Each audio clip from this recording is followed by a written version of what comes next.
Hi friends, எல்லாருக்கும் வணக்கம். நான் நல்லா இருக்கேன். நீங்கள் நல்லா இருக்கிறீங்களா? இன்னைக்கு என்ன டிஷ் செய்ய போகிறோன்னு பார்த்தீங்கன்னா, டொமேட்டோ பிரியாணியும் காலிஃப்ளவர் வறுவலும் செய்யலான்னு சொல்லிட்டு ஒரு பூனுங்குதுங்க. சரி எடுத்து பண்ணலான்னு சொல்லிட்டு ஃபஸ்ட்டே காலிஃப்ளவர் க்ளீன் பண்ணி பச்சை தண்ணியில் ஒருக்கா நல்லா வாஷ் பண்ணி எடுத்துக்கிட்டேன். ரெண்டாவது 1 லிட்டரு ஹாட் வாட்டருக்கு ஊற்றி காலிஃப்ளவர் போட்டு மஞ்சத்தூள் உப்பு போட்டு சரின்னு சொல்லி கொஞ்சம் பாயில் ஆகட்டும்னு சொல்லி விட்டுட்டாங்க. இன்னொரு அடுப்பில் பார்த்தீங்கன்னா குக்கர் வச்சு கொஞ்சம் ஆயில் விட்டு இல்லை நெய் விட்டு ரெண்டாவது எல்லா இன்க்ரீடியன்ஸும் தேவையானதான் ஃபஸ்ட்டு ப்ரிப்பேர் பண்ணி வச்சுருக்கேன். எல்லாமே பேஸ்ட் பண்ணி எடுத்து வச்சுருக்கேன். ஃபஸ்ட்டு ஆனியன் பேஸ்ட்டு, மல்லி புதினா பேஸ்ட்டு, இஞ்சி பூண்டு பேஸ்ட்டு, அப்புறம் பிரியாணிக்கு தேவையான இன்க்ரீடியன்ஸ் வந்து பிரிஞ்சி இலை, ஏலக்காய், நட்சத்திர கிராம்பு, கல்பாசி இலை, கிராம்பு இதெல்லாம் போட்டு அதையும் வதக்கி விட்டேங்க.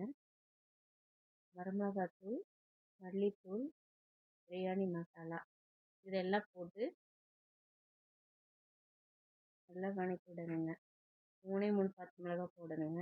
இது வந்து 2.5 டம்ளர் அரிசிக்கு தேவையான அளவுகள். சூப்பராக இருந்ததுங்க. சாப்பிட்டு பார்க்கும்போது நீங்களும் ட்ரை பண்ணி பாருங்கள். நம்ம சேனல் பார்த்து சப்ஸ்கிரைப் பண்ணாதவங்க சப்ஸ்கிரைப் பண்ணுங்கள். பார்த்தீங்களா எவ்வளோ கலர்ஃபுல்லாக இருக்குதுன்னு.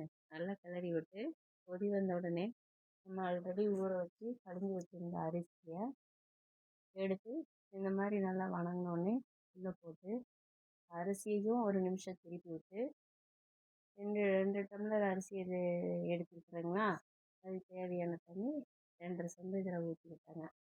ஊற்றி தேவையானதாக உப்பு போட்டு கலக்கி விட்டு உப்பு காரம் பார்த்து ஒரு கொதி வந்த உடனே நம்ம டேஸ்ட் பண்ணிவிட்டு எல்லாம் கரெக்டாக இருக்குதான்னு பார்த்துட்டு குக்கர் மூடி போட்டு வெயிட் போட்டு மூடி வச்சுருந்தேங்க.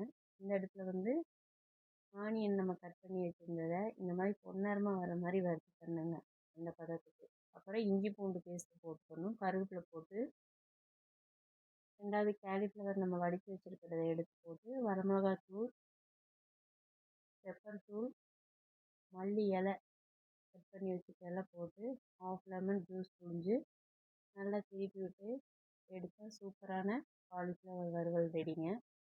அப்புறம் ஆனியன் ரைத்தா செய்யலான்னு சொல்லி பசங்க கேட்டாங்கன்னு ஆனியன் தயிர் 2 பாக்கெட் ஊற்றி ஆனியன் கட் பண்ணி போட்டாங்க. பார்த்தீங்களா எவ்வளோ சூப்பராக இருக்குதுன்னு. வாங்க எல்லாம் சாப்பிட்லாம். ஓகே, டாட்டா, பாய் பாய். அடுத்த வீடியோவில் பார்க்கலாம்.